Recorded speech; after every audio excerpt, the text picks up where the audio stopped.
अब क्या बहाना बनाओगे आप इन्वेस्ट न करने का? सेबी के कमांडर इन चीफ जो है माधवपुरी बुच ने, चेयरपर्सन की अगर बात करते हैं, तो उन्होंने ऐसा कुछ किया है इस बार कि आपके लिए कोई बहाना ही नहीं रह गया। कुछ वीडियो पहले हमने बात की थी कि एफआईआईज की लगातार सेलिंग करने के बाद भी इंडियन मार्केट बरकरार है, बहुत ज्यादा गिरावट उसने नहीं दिखाई है, अब तो हाइज पे ही आ गया है।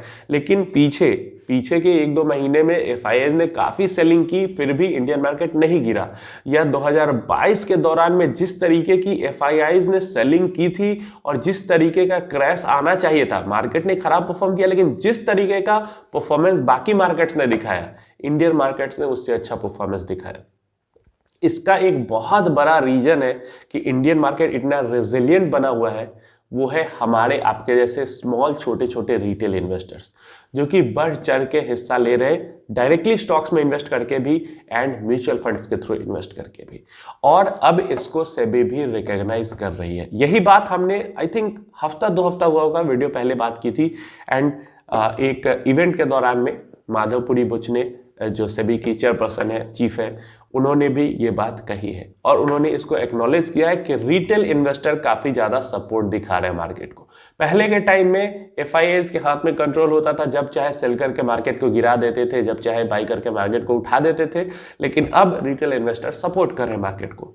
तो इसी को रिकॉग्नाइज करते हुए सेबी ने यहाँ पे इवेंट के दौरान माधवपुरी ने बात की है कि वो म्यूचुअल फंड्स के साथ बात किया उन्होंने, ज्यादातर म्यूचुअल फंड्स के साथ, और उन्होंने पूछा कि कम से कम कितने रुपए की एसआईपी स्टार्ट करवाई जा सकती है इन्वेस्टर्स के लिए। तो म्यूचुअल फंड्स के अंदर से जवाब आया 500 रुपीज की मिनिमम एसआईपी करवाएंगे हम, 500 रुपए मिनिमम करवा सकते हैं, उससे नीचे नहीं जा सकते हैं।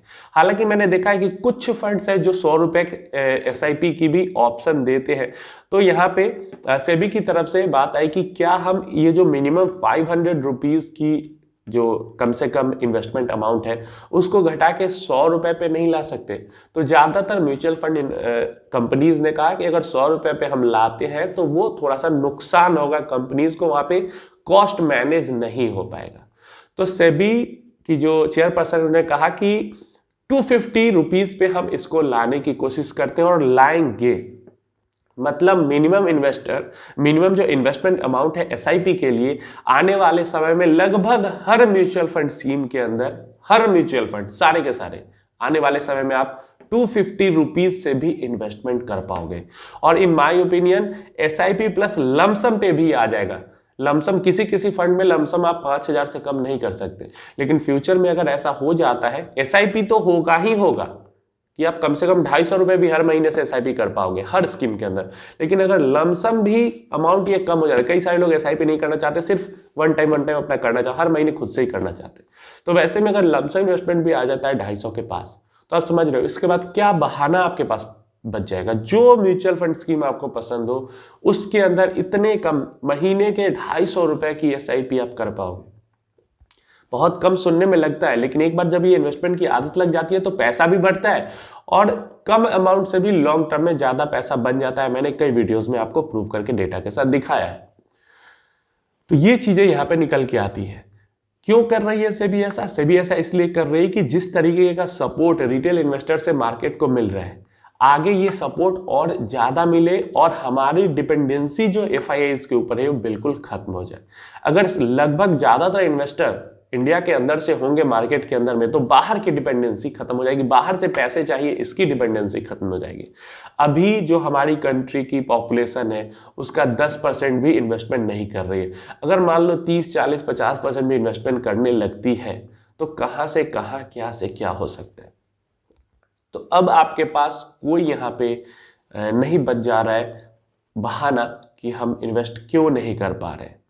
तो जल्द ही हमारे पास काफी सारी सेबी यहाँ पे डिसीजंस ले रही है, जैसे एक पीएमएस और म्यूचुअल फंड के बीच का एक एसेट क्लास बनाना, T+0 डे पे सेटलमेंट कराना। तो ऐसे कई सारे सेबी यहाँ पे डिसीजन ले रही जो कि इन्वेस्टर को काफी ज्यादा फ्यूचर में फायदा पहुंचा सकती है। और पूरा का पूरा स्टॉक मार्केट का गेम रूल रेगुलेशन अगले 1 से 2 साल में 2024-25 आते आते बहुत सारी ऐसी चेंजेस होंगी जिससे और आसानी से एक तो लिक्विडिटी भी मार्केट के अंदर में बढ़ेगी, आप कम से कम पैसों के साथ भी इन्वेस्टमेंट कर पाओगे, जल्दी आपके पैसे आपके पास वापस आपके अकाउंट पे भी आ जाएंगे विड्रॉल करने पे।